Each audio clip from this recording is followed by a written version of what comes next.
Assalamualaikum warahmatullahi wabarakatuh. Waalaikumsalam warahmatullahi wabarakatuh.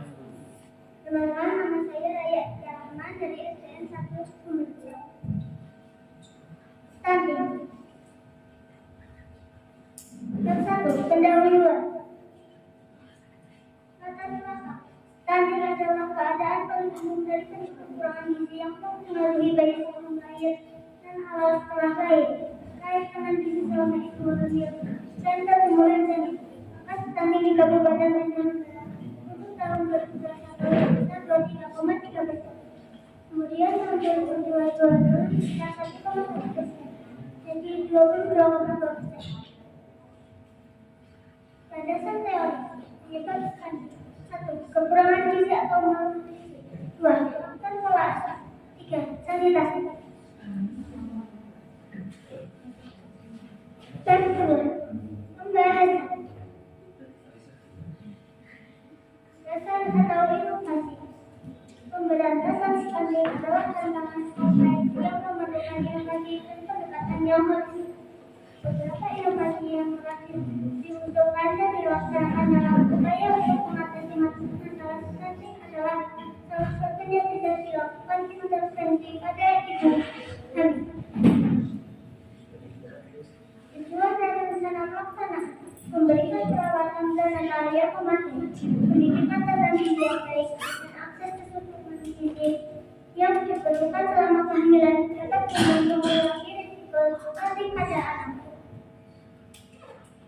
Sasaran atau target adalah lingkungan. Kesimpulan dan saran. Kesimpulan, stunting merupakan masalah serius dalam kesehatan masyarakat yang terjadi akibat kurangnya asupan gizi yang memadai pada anak selama periode pertumbuhan yang tinggi, terutama pada 1 hari pertama kehidupan, konsepsi hingga usia 2 tahun. Hal ini menyebabkan anak mengalami hambatan pertumbuhan fisik dan perkembangan otak yang berdampak jangka panjang terhadap kesehatan dan perkembangan mereka. Saran, pemantauan dan evaluasi penting untuk terus memantau dan mengevaluasi program dan aktivitas serta dari informasi yang tepat dapat membantu dalam perbaikan dan penyesuaian dan agar lebih efektif.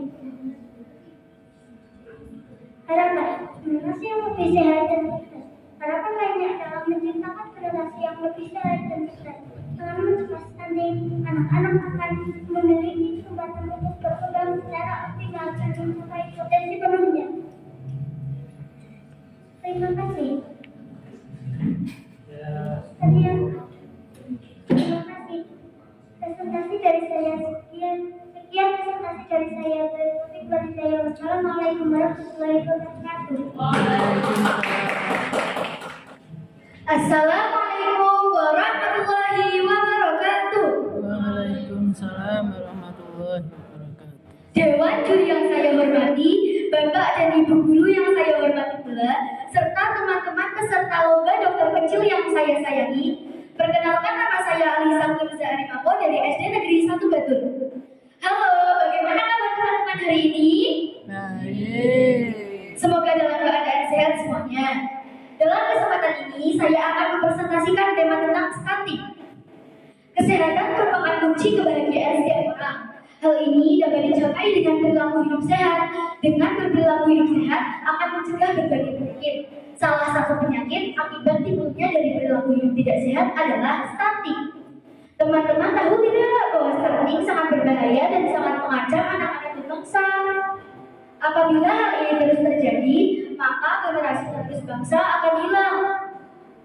Teman-teman pernah mendengar apa itu stunting? Nah, stunting atau kecil adalah kondisi gagal tumbuh pada anak balita akibat kekurangan gizi kronis, terutama dalam 1000 hari pertama kehidupan. Salah pola asuh, salah pola makan, dan lingkungan. Anak stunting cenderung lebih kecil dibanding anak seusianya. Pada anak dengan kondisi normal, berat badan dan tinggi badan akan normal dengan seusianya. Performa dan kemampuan belajar meningkat, serta tidak mudah terserang penyakit. Oleh karena itu, harus ada penyuluhan dan program dari pemerintah adalah agar masyarakat lebih berhati-hati dan dapat menerapkan perilaku hidup sehat. Berdasarkan survei Status Gizi Indonesia atau SSGI, angka stunting Kabupaten Banjarnegara pada 2022 adalah 22,2%, disebabkan oleh kurangnya makanan bergizi, pemberian makanan tambahan atau PMT. Hal tersebut jika tidak segera diatasi, maka kasus stunting ini akan terus meningkat dan dapat membahayakan tumbuh kembang anak-anak. Faktor-faktor yang dapat meningkatkan risiko pada stunting. Yang pertama, praktek pengasuhan yang kurang baik, termasuk kurangnya pengetahuan ibu mengenai kesehatan dan gizi sebelum masa kehamilan serta setelah ibu melahirkan. Yang kedua, belum optimalnya pemberian ASI secara eksklusif bayi 0 sampai 6 bulan dan bayi 6 sampai 24 bulan belum menerima MPASI. Yang ketiga, masih belum optimalnya akses ke layanan kesehatan untuk ibu selama masa kehamilan dan setelah bersalin. Yang keempat, masih kurangnya makan makanan yang bergizi. Yang kelima, kurangnya air bersih dan sanitasi. Yang keenam, sering menderita infeksi di awal kehidupan anak. Teman-teman tahu tidak ciri-ciri stunting pada anak? 1. Tanda pubertas melambat. Yang kedua, performa buruk pada tes kemampuan perhatian memori belajar. Yang ketiga, pertumbuhan gigi terlambat. Yang keempat, usia 8 sampai 10 tahun anak menjadi lebih pendiam, tidak banyak melakukan eye contact. Yang kelima, pertumbuhan terlambat. Yang keenam, wajah tampak lebih muda dari seusianya. Lalu, bagaimana cara mencegahnya? Dengan cara mengoptimalkan masa 1000 hari pertama kehidupan. Stunting umumnya diakibatkan oleh kurangnya asupan nutrisi 1000 hari pertama kehidupan. Hitungan 1000 hari di sini dimulai sejak janin sampai anak berusia 2 tahun. Jadi, gizi pada anak masa 1000 hari pertama kehidupan anak sangat penting untuk mencegah stunting. Oleh karena itu, orang tua harus memberikan asupan nutrisi yang sesuai. Selain itu, ada cara apa lagi ya untuk mencegah stunting? Yang pertama, memenuhi kebutuhan gizi sejak hamil. Tindakan yang relatif ampuh untuk mencegah stunting adalah selalu memenuhi gizi sejak kehamilan. Ibu yang sedang mengandung disarankan mengkonsumsi makanan sehat dan bergizi maupun suplemen atas anjuran dokter. Selain itu, ibu yang sedang menjalani proses kehamilan sebaiknya rutin memeriksakan kehamilannya ke dokter atau bidan. Yang kedua, berikan ASI eksklusif sampai bayi berusia 6 bulan. Memberikan MPASI sehat dengan cara tetap melanjutkan ASI hingga usia 2 tahun. Jika bayi sudah berusia 6 bulan ke atas, maka ibu sudah bisa memberikan makanan pendamping atau MPASI. Dalam hal ini, pastikan makanan yang dipilih bisa memenuhi gizi pada anak untuk mencegah stunting. Yang ketiga, pola makan sesuai gizi seimbang atau isi piringku. Yang harus dikonsumsi oleh ibu hamil makanan gizi seimbang dalam isi piringku adalah lauk pauk sepertiga dari setengah piring, buah-buahan sepertiga dari setengah piring, kemudian sayur-sayuran juga 2/3 dari setengah piring, dan makanan pokok 2/3 dari setengah piring seperti karbohidrat, lemak, vitamin A, lalu mineral dan air. Yang keempat, mencuci tangan menggunakan sabun dan air yang mengalir. Ibu hamil harus melakukan perilaku hidup bersih dan sehat. Yang kelima, memeriksakan kehamilan ke petugas kesehatan. Berapa kali ya ibu hamil harus memeriksakan kehamilannya ke petugas kesehatan? 4 kali. Jika ibu sudah memeriksakan kehamilannya 4 kali ke petugas kesehatan, cukup. Yang keenam, imunitas lengkap seperti HPO, BCG, polio, DPT, hepatitis B, dan MR. Ada lagunya loh. 7. Memantau terus tumbuh kembang anak, terutama tinggi dan berat badan anak. Yang ke-8, selalu menjaga kebersihan lingkungan. Ada lagunya loh teman-teman. Mari kita nyanyi bareng-bareng. Ayo cegah stunting, karena itu penting.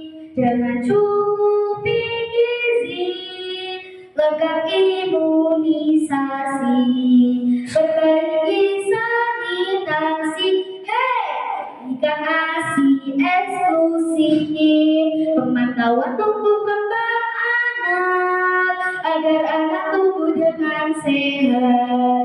Dewan juri yang saya hormati, sebagai upaya mendukung kegiatan tersebut, maka harus ada pembinaan dan komitmen dari pihak pemerintah agar masyarakat dapat membiasakan diri berperilaku hidup sehat, melakukan pencegahan dan penanganan dengan baik sehingga kasus stunting bisa segera teratasi. Balita dapat berkembang dan tumbuh secara optimal. Gajah cacing, jempol tinggi, cegah stunting itu penting. Cukupi gizi, lengkapi nutrisi, perbaiki sanitasi. Sekian presentasi yang bisa saya sampaikan. Kurang lebihnya saya mohon maaf dan semoga bermanfaat.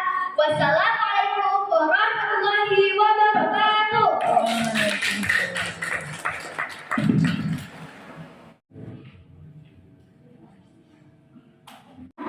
Maka muncullah gagasan yaitu menanam perilaku hidup bersih dan sehat di sekolah melalui gerakan Mari Kita Sehatkan Sekolah.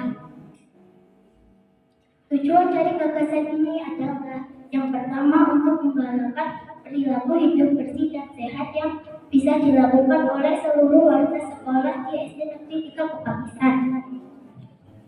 Yang kedua, untuk menumbuhkan kesadaran agar selalu melakukan perilaku hidup bersih dan sehat di lingkungan SD Negeri 3 Kepakisan. Target sasaran dari gagasan atau inovasi adalah yang pertama, siswa dan siswi SD Negeri 3 Kepakisan. Yang kedua, bapak dan ibu guru SD Negeri 3 Kepakisan. Yang ketiga, warga masyarakat yang berada di lingkungan sekitar SD Negeri 3 Kepakisan. Rencana pelaksanaan nanti saya itu antara lain yaitu melakukan sosialisasi tentang perilaku hidup bersih dan sehat, melakukan kegiatan mencuci tangan dengan air yang mengalir dan memakai sabun, demo atau gerakan cuci tangan dan gosok gigi yang baik dan benar dengan dibantu dari puskesmas dan bapak ibu guru. Yang keempat, mengonsumsi jajanan sehat di kantin sekolah dan melakukan kegiatan makan bersama setiap hari Jumat dengan bekal yang sehat dan seimbang. Yang kelima, menggunakan jamban yang bersih dan sehat. Yang keenam, olahraga yang teratur dan terukur bersama bapak atau ibu guru serta melakukan senam bersama. Yang ketujuh, memberantas jentik nyamuk yang dilakukan setiap hari Jumat melalui kegiatan kerja bakti bersama. Yang ke-8, membuat dan menempel berbagai poster tentang dilarang merokok di sekolah. Yang ke-9, menimbang berat badan dan mengukur tinggi badan setiap bulan. Yang ke-10, membuat dan memasang poster tentang buang sampah di tempatnya dan melakukan kegiatan buang sampah setelah pulang sekolah. Yang ke-11, diadakan lomba kebersihan kelas. Ke-12, rutin kebersihan kuku, rambut, telinga, dan gigi. Sekian, terima kasih. Mohon maaf apabila ada kesalahan. Semoga bermanfaat. Wassalamualaikum warahmatullahi wabarakatuh. Terima kasih Dela nomor undi 3. Assalamualaikum warahmatullahi wabarakatuh. Perkenalkan, nama saya Muhammad Abdurrahman. Saya akan mempresentasikan tentang stunting. Bab 1. Pendahuluan. Latar belakang. Stunting adalah keadaan paling umum dari bentuk kekurangan gizi yang mempengaruhi bayi sebelum lahir dan awal setelah lahir. Terkait dengan gizi selama ibu hamil dan pertumbuhan janin. Angka stunting di Kabupaten Banjarnegara untuk tahun 2021 sebesar 23,3%. Kemudian tahun 2022 turun sebesar 1,1%.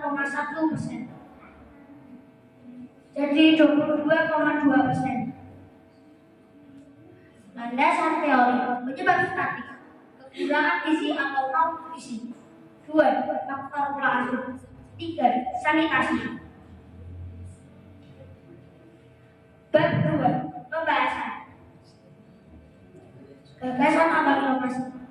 Pemberantasan stunting adalah tantangan kompleks yang memerlukan inovasi dan pendekatan yang holistik. Beberapa inovasi yang telah diusulkan dan diserahkan dalam upaya untuk mengatasi masalah stunting, salah satunya bisa dilakukan intervensi pada ibu hamil. Tujuan dan rencana pelaksanaan: memberikan perawatan prenatal yang memadai, pendidikan tentang gizi yang baik, dan akses suplemen gizi yang diperlukan selama kehamilan dapat membantu mengurangi risiko stunting pada anak. Sasaran atau target adalah ibu hamil. Bab 3. Kesimpulan dan saran.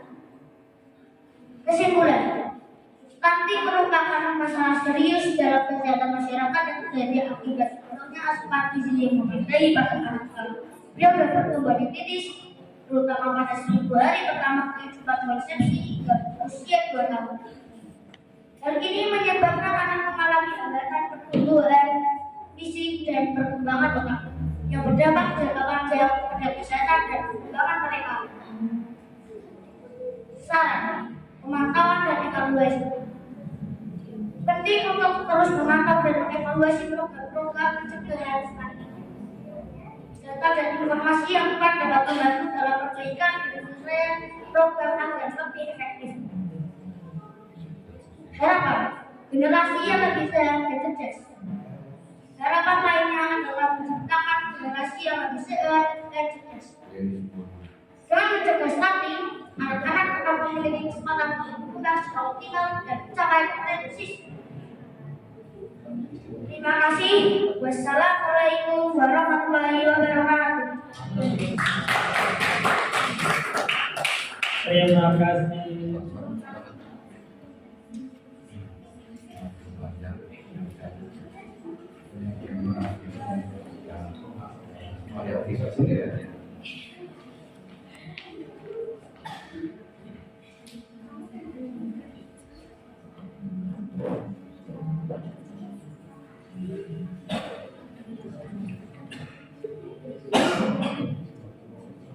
Assalamualaikum warahmatullahi wabarakatuh.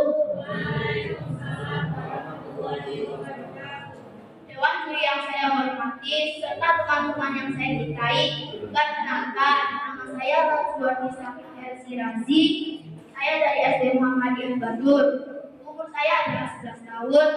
Hobi saya adalah merakit Lego dan cita-cita saya adalah menjadi dokter. Yes. Di sini saya akan mempresentasikan tentang stunting. Mengapa stunting itu penting? Karena 1. Angka prevalensi stunting di Kabupaten Banjarnegara pada tahun 2022 sebesar 22,7%. Yang kedua, masih ada 19 kabupaten lagi yang angka stuntingnya tinggi. Yang ketiga, stunting juga terjadi di Kecamatan Batur. Yang keempat, anak yang terkena stunting cenderung memiliki kecerdasan di bawah rata-rata. Apa itu stunting? Teman-teman ada yang tahu tidak? Stunting adalah gangguan pertumbuhan akibat kekurangan gizi dalam jangka waktu yang lama, ditandai dengan panjang badan atau tinggi badan anak di bawah standar. Penyebab stunting: 1. Kurang gizi kronis dalam waktu lama. Jadi kita harus makan makanan yang bergizi seperti karbohidrat. Nah, karbohidrat di dalamnya ada nasi, kentang, dan ubi. Yang kedua, kurangnya protein dalam asupan kalori. Protein dibagi menjadi 2, yaitu protein nabati dan protein hewani. Di dalam protein nabati ada tempe dan di dalam protein hewani ada ikan dan telur.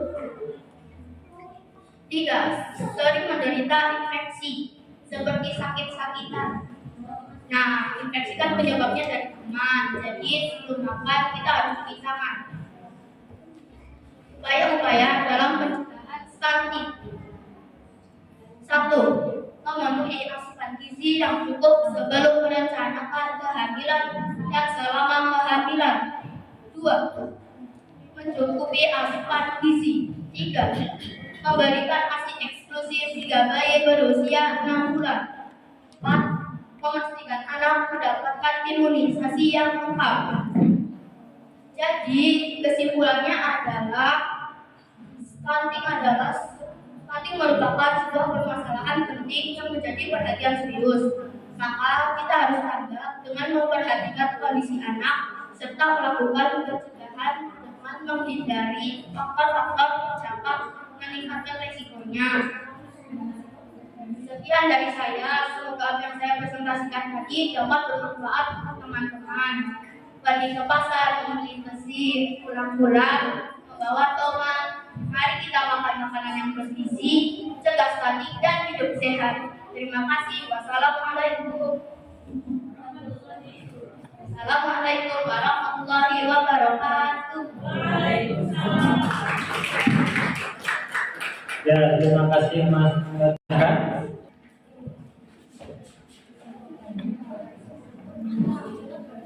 Assalamualaikum warahmatullahi wabarakatuh. Waalaikumsalam warahmatullahi wabarakatuh. Dewa Juri yang saya hormati dan Bapak Ibu Guru yang saya hormati pula serta teman-teman peserta lembaga kesehatan saya. Perkenalkan, nama saya Hafidah Mikaela Masyakila dari SD Negeri 1 Bandung. Baiklah, pada kesempatan kali ini saya akan menyampaikan presentasi yang berjudul PHBS di sekolah. Teman-teman ada yang tahu tidak apa itu PHBS? PHBS adalah singkatan dari perilaku bersih dan sehat. Sedangkan perilaku PHBS di sekolah adalah merupakan sekumpulan perilaku yang dipraktekkan oleh guru, peserta didik, dan masyarakat di lingkungan sekolah atas dasar kesadaran dan hasil pembelajarannya.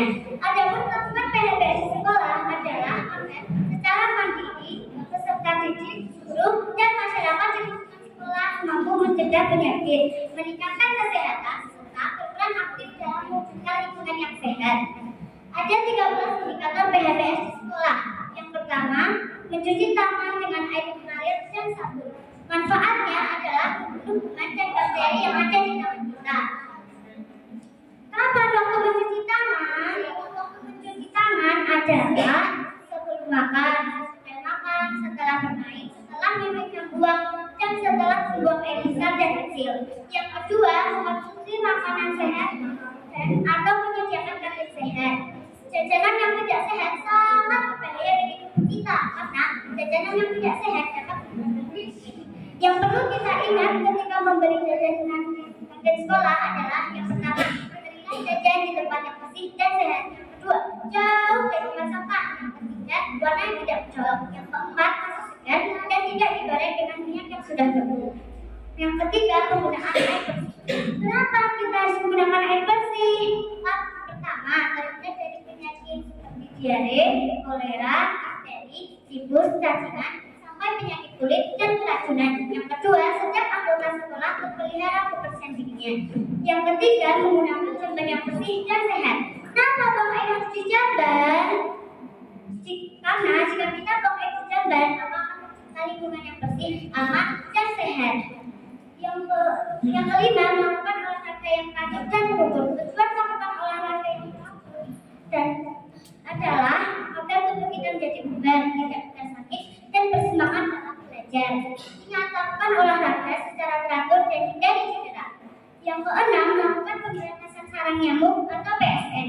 Kenapa jentik nyamuk harus diberantas? Karena jentik nyamuk dapat menyebabkan penyakit DBD, malaria, dan kaki ganja. Cara pemberantasan jentik nyamuk adalah dengan cara 3M+. Yang pertama, menguras tempat penampungan air. Yang kedua, merebut tempat penampungan air. Yang ketiga, mengukur barang bekas plus dari gigitan nyamuk. Yang ketujuh, tidak merokok di sekolah. Merokok sama dengan racun. Merokok dapat menyebabkan penyakit berbahaya dan kematian. Maka itu hindari merokok. Ingat, merokok pasti 3 kali lebih berisiko dibandingkan berapa aktif. Yang kedelapan, tidak menggunakan alkohol, narkotika, psikotropika, dan zat aktif lainnya. Sehariannya bisa halusinasi, dehidrasi, menurunnya tingkat kesadaran, serta gangguan kualitas hidup dan lebih parahnya menyebabkan kematian. Karena itu jangan coba-coba memakai benda berbahaya tersebut karena resikonya sangat tinggi bagi hidup dan kesehatan kita. Yang kesembilan, menutup mulut jika batuk. Pentingnya etika batuk dan bersin yang baik sebagai bagian dari upaya menjaga kebersihan diri. Bisa menggunakan tisu atau sabun tangan. Yang ke-10, periksa kesehatan secara berkala. Contohnya menimbang berat badan dan mengukur tinggi badan setiap 6 bulan sekali. Tujuannya adalah agar dapat diketahui pertumbuhan serta perkembangan kita dan status. Yang ke-11, buang sampah di tempat sampah. Jenis-jenis sampah adalah sampah organik atau sampah basah, sisa makanan, dan dedaunan. Yang kedua, sampah anorganik atau sampah kering seperti botol, plastik, dan kertas. Yang ketiga, sampah berat atau berbahaya seperti limbah rumah sakit dan pabrik. Jangan buang sampah sembarangan, buang sampah pada tempat sampah. Yang ke-12, menjaga kebersihan dan keindahan ruang sekolah. Rutin membersihkan ruang kelas. Lakukan pembersihan rutin di dalam ruang kelas seperti menyapu lantai, membersihkan meja dan kursi, serta mengatur buku-buku dan alat tulis dengan rapi. Program penghijauan dan pengelolaan sampah di sekolah. Yang terakhir atau yang ke-13 adalah menjaga kebersihan diri seperti kesehatan gigi dan mulut. Mandi 2 kali sehari, menggosok gigi maksimal 2 kali sehari dengan menggunakan pasta masing-masing dan sikat gigi yaitu setelah makan dan sebelum tidur. Dengan rajin menggosok gigi, kita akan selalu bersih dan sehat. Jadi jangan lupa menggosok gigi ya teman-teman. Saya tahu saya siap dan melakukan. Saya tahu saya siap dan melakukan. Saya tahu saya siap. Siap saya tahu saya tahu saya siap. PHB di sekolah? Yes, oke. Ayo lakukan kegiatan PHB di sekolah dan tercipta individu dan lingkungan yang bersih, aman, dan sehat. Aku sehat, sekolahku sehat, prestasiku meningkat. Sekian presentasi dari saya, semoga bermanfaat. Wassalamualaikum warahmatullahi wabarakatuh.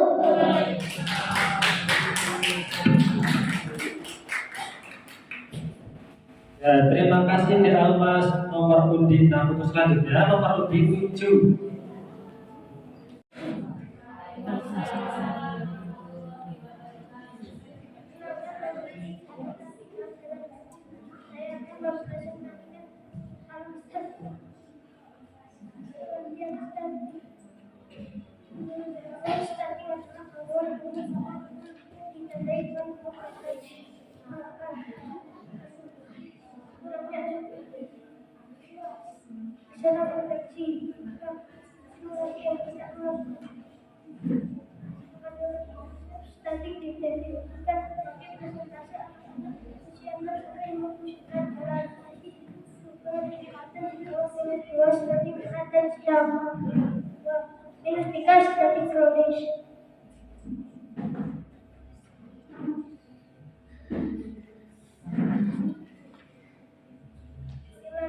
Kejadian statistik di Indonesia berdasarkan pemantauan status gizi pada tahun 2016 mencapai 27,5%.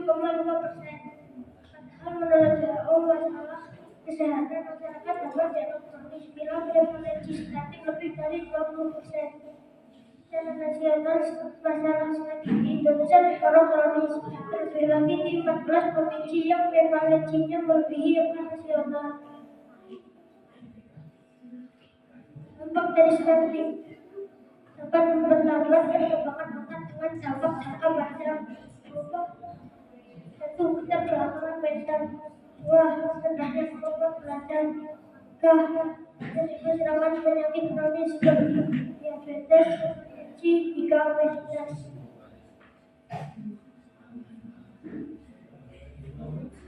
Faktor yang dapat meningkatkan statistik: 1. Praktik pengasuhan yang kurang baik, anak dari orang tua yang masih kurang pengetahuan, pola asuh dengan baik, belum optimalnya pelayanan kesehatan. Jika kurangnya akses makanan bergizi, kurangnya akses ke air bersih dan sanitasi, juga sering menderita infeksi di awal kehidupan anak.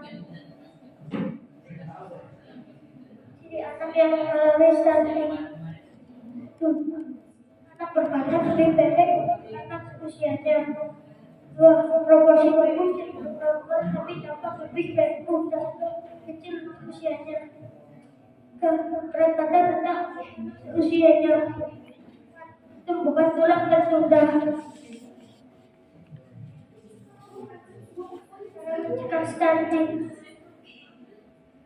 Konsumsi pada 1000 hari pertama kehidupan dimulai dari setiap janin. Memenuhi gizi sejak hamil. Berikan ASI eksklusif sampai 6 bulan. 4. Berikan ASI sehat sampai 2 tahun. 5. Terus pantau tumbuh kembang anak. 6. Selalu jaga kebersihan lingkungan. Demikian presentasi dari saya. Salam sehat. Assalamualaikum warahmatullahi wabarakatuh. Ya.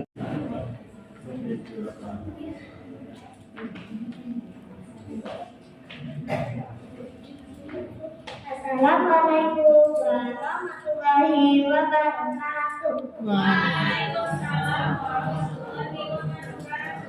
Dewan juri yang saya hormati serta teman-teman yang saya cintai, perkenalkan nama saya Sabrina Aulia Henisa, biasa dipanggil Air. Saya berasal dari SD Muhammadiyah Bantul. Hobi saya adalah main sepeda dan cita-cita saya adalah menjadi seorang dokter. Jadi, permasalahan anak Indonesia pada saat ini adalah anak-anak di Indonesia sampai saat ini masih menghadapi masalah tentang pertumbuhan dan perkembangan. Masalah tentang pertumbuhan dan perkembangan ini dikenal juga dengan stunting. Pengertian stunting. Pertanyaannya adalah, apa itu stunting? Teman-teman ada yang tahu tidak stunting itu apa? Stunting adalah terjadinya gagal tumbuh pada anak balita karena kekurangan gizi kronis, terutama dalam periode 1000 hari pertama kehidupan. Nah, contohnya adalah seperti ini. Jadi, di sini ada 2 anak yang memiliki tinggi berbeda. Jadi yang adalah tinggi badan rata-rata anak seusianya. Dan yang pendek tinggi badannya adalah di bawah rata-rata anak seusianya. Jadi yang tingginya lebih pendek ini harus segera diperiksakan ke dokter atau ke puskesmas terdekat. Apa saja ciri-ciri stunting? Ciri-ciri stunting yang pertama adalah tinggi badan anak tergolong pendek jika dibandingkan dengan rata-rata tinggi badan anak seusianya. Yang kedua, meskipun proporsi tubuh normal tidak terlalu gendut atau tidak terlalu kurus, penampilan anak terlihat lebih muda daripada usia sebelumnya. Yang ketiga, pertumbuhan tinggi tergolong rendah. Misalnya, teman-teman yang lain sudah tumbuh giginya, tetapi masih ada satu anak yang belum menuju ke giginya. Apa saja penyebab stunting? Penyebab stunting yang pertama adalah kekurangan asupan nutrisi seperti sayur-sayuran dan buah-buahan. Yang kedua, fasilitas kesehatan terbatas seperti rumah sakit dan puskesmas. Yang ketiga, penyakit infeksi yang disebabkan oleh kebersihan dan sanitasi yang buruk. Fasilitas kesehatan di sekitar tempat tinggal yang terbatas bisa menyulitkan bagi warga atau anak yang sedang sakit. Fasilitas kesehatan sangat penting karena menjadi tujuan untuk mencari pengobatan dan pemeriksa kesehatan. Penyakit infeksi yang disebabkan oleh kebersihan dan sanitasi yang buruk, misalnya diare dan kecapian, dapat mengganggu proses penyerapan nutrisi saat proses pencernaan. Jadi kesimpulannya adalah stunting merupakan sebuah permasalahan penting yang yang menjadi perhatian serius. Maka kita harus tangkap dengan memperhatikan kondisi anak serta melakukan pencegahan dengan menghindari faktor-faktor yang dapat meningkatkan risikonya. Nah, sebelum saya mengakhiri presentasi, saya juga memiliki sebuah lagu tentang stunting. Mari mencegah stunting, karena stunting itu penting. Mari kita hidup sehat, agar tubuh kita berubah. Hidup sehat, perbaiki gizi, cegah stunting. Yes, yes, yes. Itu saja presentasi dari saya. Kurang lebihnya mohon maaf. Terima kasih. Wassalamualaikum warahmatullahi wabarakatuh. Waalaikumsalam. Ya, terima kasih kita ini.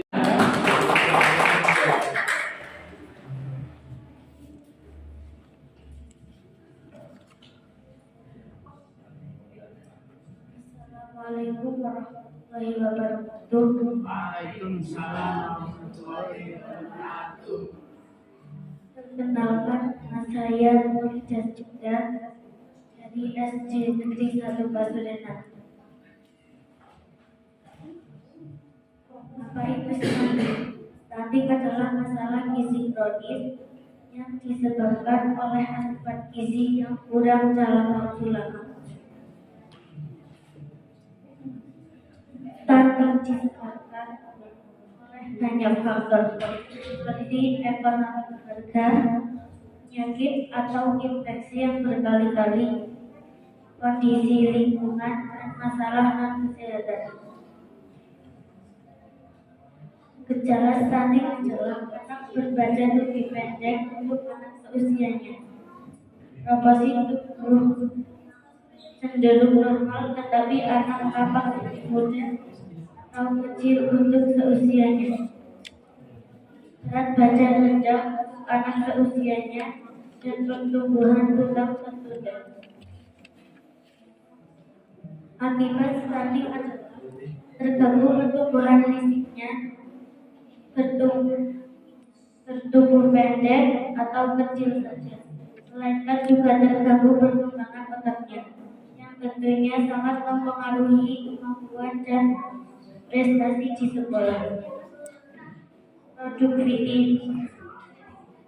Produktivitas dan kreativitas manusia usia produktif. Pencegahan stunting adalah pemenuhan nutrisi pada 100 hari. Pemenuhan nutrisi pada 1000 hari pertama kehidupan. Pola hidup sehat. Edukasi tentang kesehatan reproduksi dan gizi bagi remaja. Akses terhadap sanitasi dan air bersih yang mudah. Biasakan cuci tangan pakai sabun dan air mengalir, serta tidak buang asin, serta tidak buang air besar sembarangan, dan imunisasi. Sekian dari saya. Terima kasih. Wassalamualaikum warahmatullahi wabarakatuh. Waalaikumsalam warahmatullahi wabarakatuh. Ya, terima kasih Desa Fira. Untuk selanjutnya nomor undi 10. Siapa? Ya, silakan.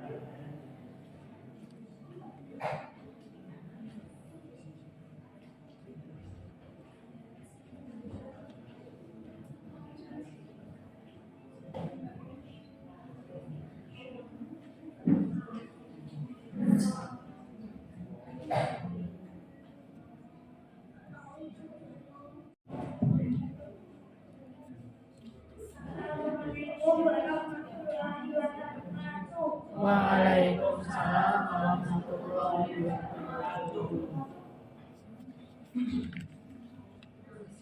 Kepada teman-teman yang hormati dan teman-teman yang saya tahu. Perkenalkan, nama saya Zadwa Izanusi dari Langsung 12.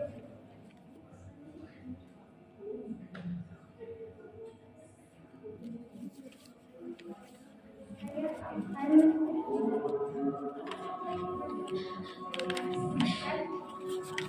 kamu hidup bersih dan sehat atau PHBS. Assalamualaikum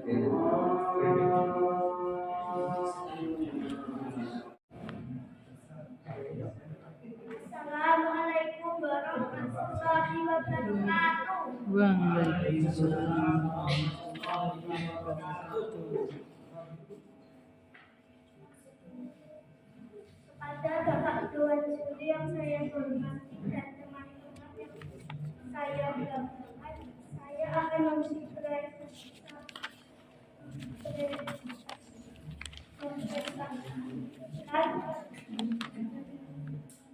perilaku hidup bersih dan sehat atau BHBS. Apa itu BHBS? Perilaku hidup bersih dan sehat, kebiasaan seseorang untuk mencegah penyakit dan menjaga lingkungan sekitar agar sehat. Maka BHBS perlu agar orang-orang dan lingkungan di sekolah terlindung dari ancaman penyakit, menjadi bersih dan sehat. Apa saja yang termasuk ke dalam BHBS? Makan sayuran dan buah, mencuci tangan dengan sabun dan air mengalir, menyikat 2 kali sehari, membuang sampah pada tempatnya, makan sayuran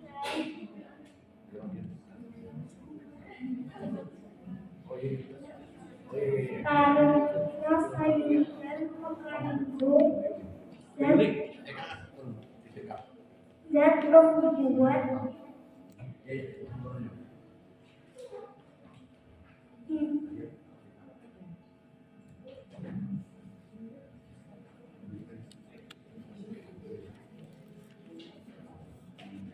pertama dengan air bersih yang mengalir dan memakai sabun.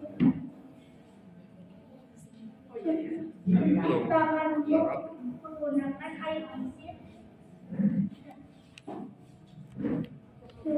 Cuci tangan dengan air bersih dan sabun. Cuci tangan pakai sabun atau CPS dan dengan air bersih yang mengalir. 1. Mencuci tangan dengan sabun dapat membersihkan kotoran dan membunuh kuman. 2. Mencuci tangan dengan air bersih yang mengalir akan membuat kotoran dan kuman yang melekat di tangan. Kapan waktu yang penting untuk melakukan cuci tangan memakai sabun? 1. Sebelum dan sesudah makan. 2. Setelah bermain atau berolahraga. 3. Setelah buang air kecil dan buang air besar. 4. Setelah buang sampah. 5. Setelah menyentuh hewan. 6. Langkah cuci tangan. 1. Gosok kedua telapak tangan. 2. Gosok punggung dan sela-sela jari tangan kiri dan tangan kanan dan sebaliknya. 3. Gosok kedua telapak tangan dan sela-sela jari. 4. Jari sisi dalam jari kedua tangan saling mengunci. 5. Gosok ibu jari kiri berputar dalam genggaman tangan kanan dan lakukan sebaliknya. 6. Gosok dengan memutar ujung jari tangan kanan di telapak tangan jari dan sebaliknya. 3. Rajin mengkonsumsi gosok gigi 2 kali sehari setelah sarapan dan sebelum tidur. Pilih sikat gigi yang baik. Menggunakan kuas kaki. Tidak boleh diletakkan di tempat yang sama. 4. Membuang sampah pada tempatnya. Buanglah sampah pada tempatnya. Sekian dari saya. Apabila ada kesalahan, mohon maaf. Bila dikasih hidayah. Wassalamualaikum warahmatullahi wabarakatuh. Waalaikumsalam warahmatullahi wabarakatuh. Tangan yang meriah untuk nomor di 10. Untuk selanjutnya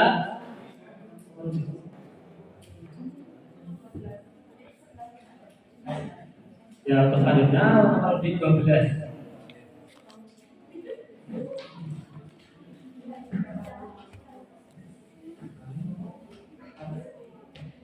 Sudah? Ye.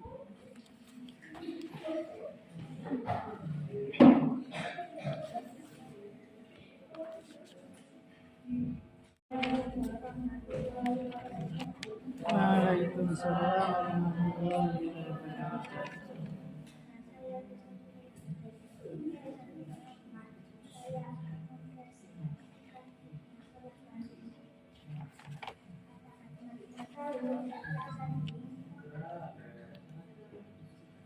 Pengertian menurut WHO adalah yang disertai dengan profesi kekurangan beban dua serang fungsi simulasi yang tidak memati. Sangat menurut ini dan sebagai persentase anak-anak 0-9 dengan tinggi badan di bawah 2-3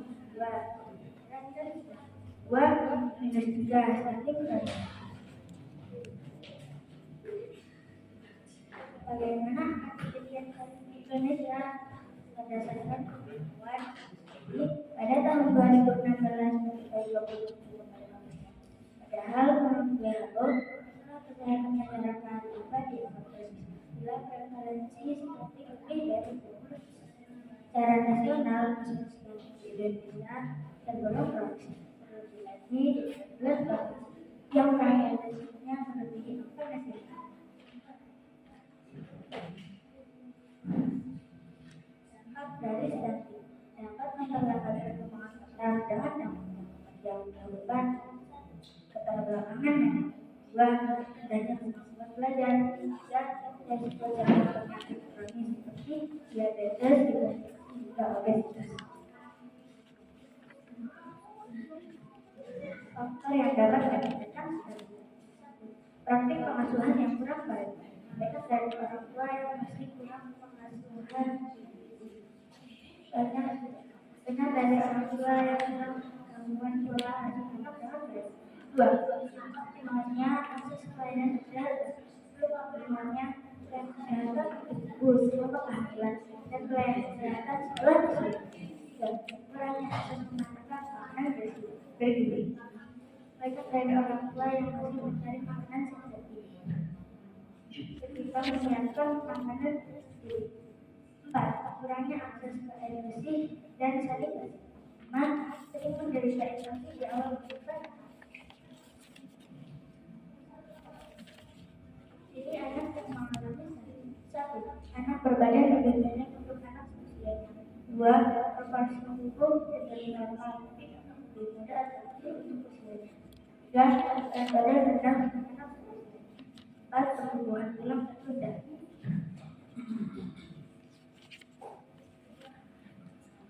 Sekarang yang jelas, asupan nutrisi pada 1 hari selama kehidupan anak mulai start dan 2. Memenuhi gizi secara baik. Ibu hamil disarankan untuk mengkonsumsi makanan sehat dan bergizi maupun menggunakan suplemen atas kebutuhan. 3. Berikan ASI eksklusif sampai 6 bulan. Tanpa memberi formula apapun karena pada ASI dapat meningkatkan daya tahan tubuh anak. 4. Berikan ASI sehat sampai 2 minggu. Pastikan makanan tambahan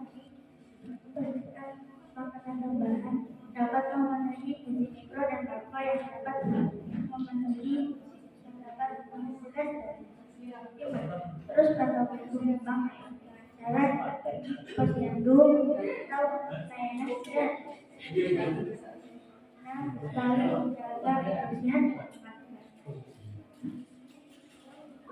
Demikian presentasi dari saya. Wassalamualaikum warahmatullahi wabarakatuh. Waalaikumsalam. Ya, sudah selesai dan tepuk tangannya meriah untuk